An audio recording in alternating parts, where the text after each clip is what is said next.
Boa tarde, pessoal. Para quem não me conhece, meu nome é Felipe Segato Silveira. Eu sou cirurgião plástico, sou formado na Faculdade de Medicina da Universidade Federal de Santa Maria, em 2003. Sou especialista em cirurgia geral pela Universidade de Caxias do Sul, em 2005.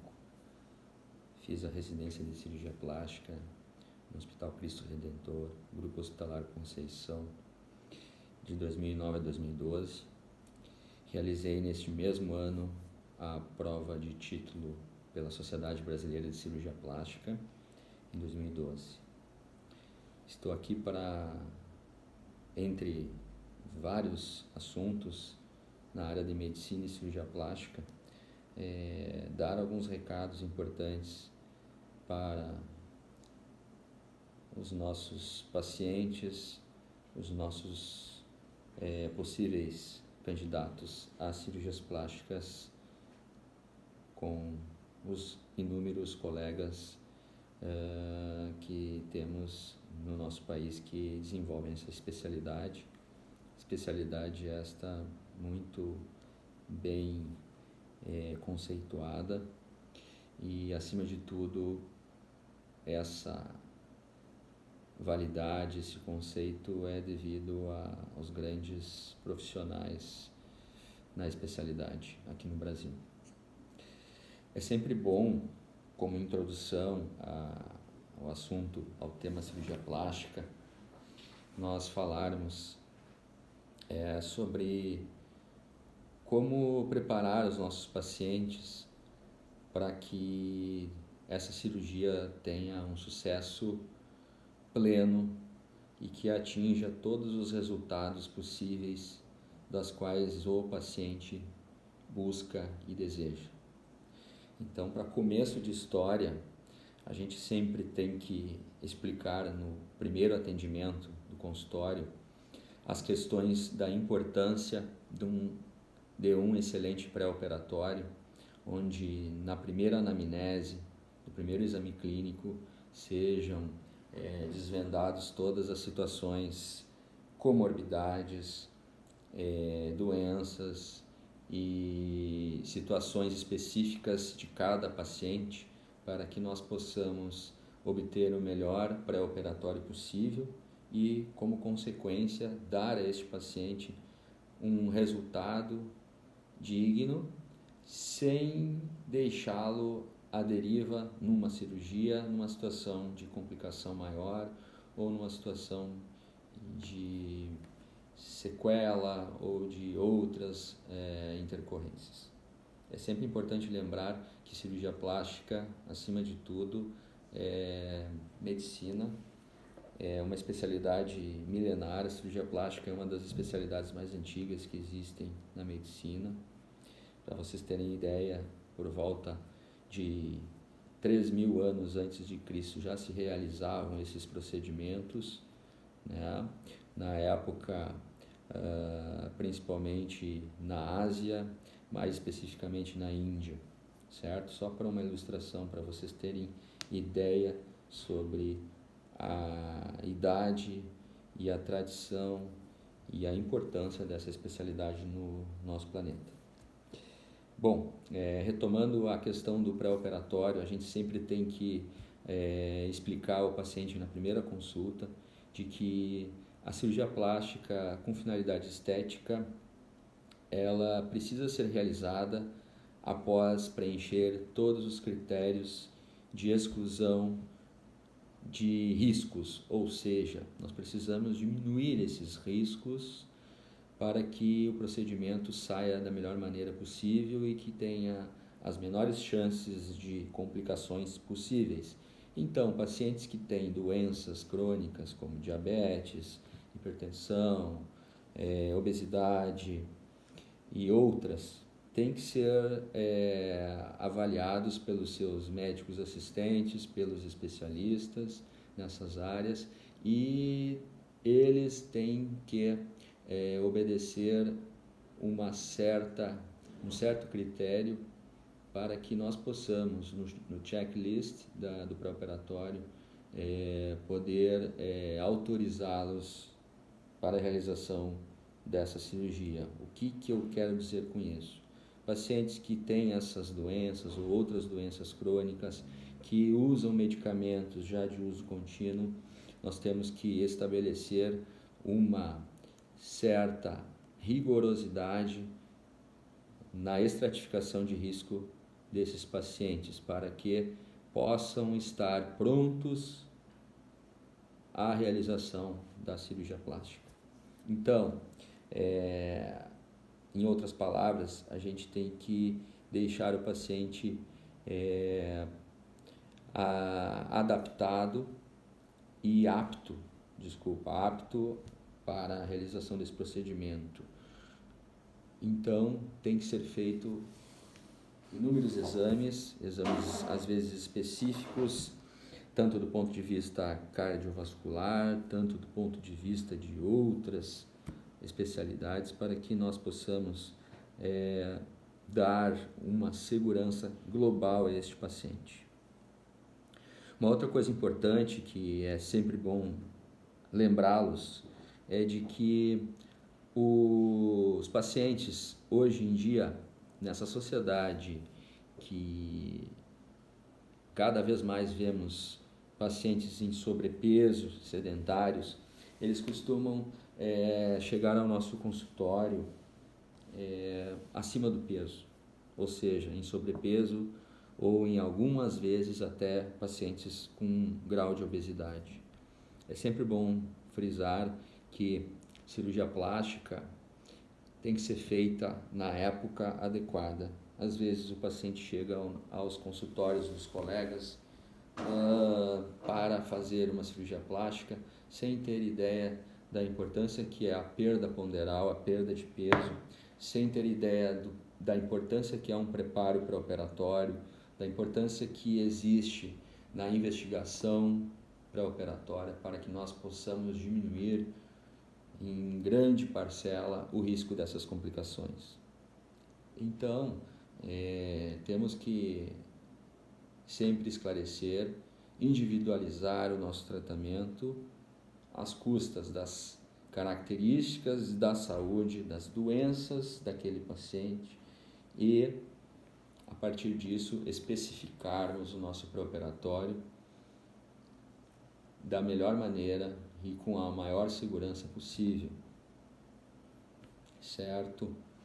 Então, os pacientes chegam ao consultório acima do peso e já querem realizar um procedimento que, em grande parte das vezes, poderá ser um procedimento com um tempo mínimo de 2 a 4 horas de duração, sendo que cirurgias acima de 2 horas e meia e 3 horas de duração já expõem o paciente a um risco muito maior para ter a possibilidade de ter alguma sequela, alguma comorbidade, alguma complicação no transoperatório. Então é fundamental e é de extrema importância que o cirurgião geral, cirurgião vascular, cirurgião torácico, cirurgião plástico, obedeça essas regras e tenha um cuidado de preparar esse paciente, fazer um excelente checklist para que o sucesso terapêutico seja alcançado. No campo da cirurgia plástica estética, é bom a gente sempre revelar aqui que os pacientes, em grande parte, têm que perder um pouco de peso. Nós recomendamos, após o primeiro contato no consultório, um retorno após talvez 30, 60 dias, para que tenhamos tempo hábil e que possamos orientar o nosso paciente para uma perda de peso, porque isso facilita demais, melhora muito as chances de termos excelentes resultados. O que eu quero dizer com isso? Paciente, por exemplo, que chega ao consultório querendo fazer uma lipoaspiração, certo? Uma cirurgia de lipoescultura, uma cirurgia de contorno corporal, onde nós, no primeiro atendimento, no primeiro exame clínico, identificamos um sobrepeso ou até mesmo obesidade, a gente não pode de maneira alguma já propor o procedimento cirúrgico tão brevemente, e sim orientar, procurar um nutricionista. Nós mesmos podemos dar orientações nutricionais aqui no consultório. Nós somos médicos, nós temos plena capacidade de estudarmos com relação à nutrologia. A nutrologia hoje em dia é, na minha opinião, uma área extremamente importante que até pouco tempo atrás não era enfatizada nas faculdades de medicina, e nós, por intermédio da nossa responsabilidade médica, por intermédio da nossa dedicação, a gente vai atrás, estudamos e orientamos os nossos pacientes para que eles percam um peso saudável com muita qualidade, ou seja, não é para deixar de se alimentar, e sim ter na alimentação uma fonte de saúde e que possa proporcionar realmente uma perda ponderal salutar, desejável e adequada. Então é sempre bom orientar esses pacientes. Eles retornam logo após 30 dias, alguns após 60 dias, e já nos mostram grandes melhoras. Isso implica, como consequência fundamental, num tempo cirúrgico menor, ou seja, paciente que quer fazer uma lipoaspiração e o tempo cirúrgico programado para 5 horas inicialmente, pode fazer, através desse preparo, através dessa perda, desse emagrecimento, ajudar para que esse tempo cirúrgico diminua significativamente. Então, o tempo cirúrgico de 5 horas pode ser completamente resolvido e atenuado para 3 horas, digamos. Isso por si só já melhora muito a questão de sucesso terapêutico, com a diminuição clara de complicações e de possibilidades de sequelas graves numa cirurgia plástica. Assim como qualquer outra especialidade cirúrgica, é sempre bom frisarmos que qualquer cirurgia tem determinados riscos de complicações, riscos de sequelas, e nós não estamos aqui para amedrontar os futuros pacientes, e sim para orientá-los de que uma consulta inicial, uma conversa, esclarecer as dúvidas e uma orientação pelo profissional médico adequada é fundamental para nós darmos ao paciente o resultado desejado.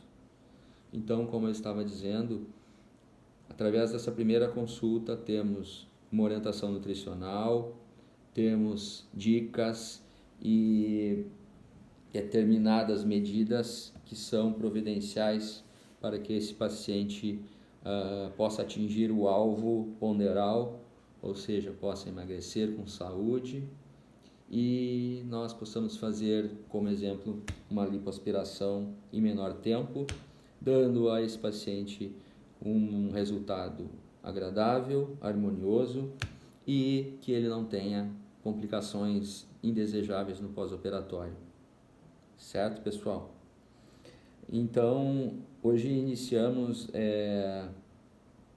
com periodicidade várias publicações, vários vídeos aí, para que nós possamos orientar os nossos potenciais pacientes, orientar a população a respeito da cirurgia plástica em si, a respeito das possibilidades de tratamento, sejam elas na área de estética, na área de reparadora. Além disso, procedimentos que nós chamamos como procedimentos auxiliares, que, como exemplo, podemos dizer aqui preenchimentos faciais, o tratamento com toxina botulínica, né? Sendo que todas essas indicações, todas essas terapêuticas sempre têm indicações. Nós não podemos apenas propor um tratamento apenas por fazê-lo, e sim por indicar esse procedimento. Então tenham toda a cautela, tenham todo o cuidado para que a gente possa garantir e dar a satisfação de um tratamento da melhor maneira. Também quero lembrá-los de que o nosso país é um país que tem excelentes profissionais. A Sociedade Brasileira de Cirurgia Plástica, ela é fantástica em termos de aprendizagem, em termos de competência, e todos os profissionais afiliados à Sociedade Brasileira de Cirurgia Plástica passaram por avaliações, por um preparo, por uma especialidade adequada, para que nós possamos dar todo o tratamento com a melhor qualidade possível. Certo, pessoal? Eu agradeço a oportunidade. Estaremos em breve aqui, mais uma vez, para explicar alguns tratamentos, algumas cirurgias e também poder esclarecer dúvidas ao público em geral. Um forte abraço e uma excelente semana. Valeu, tchau, tchau.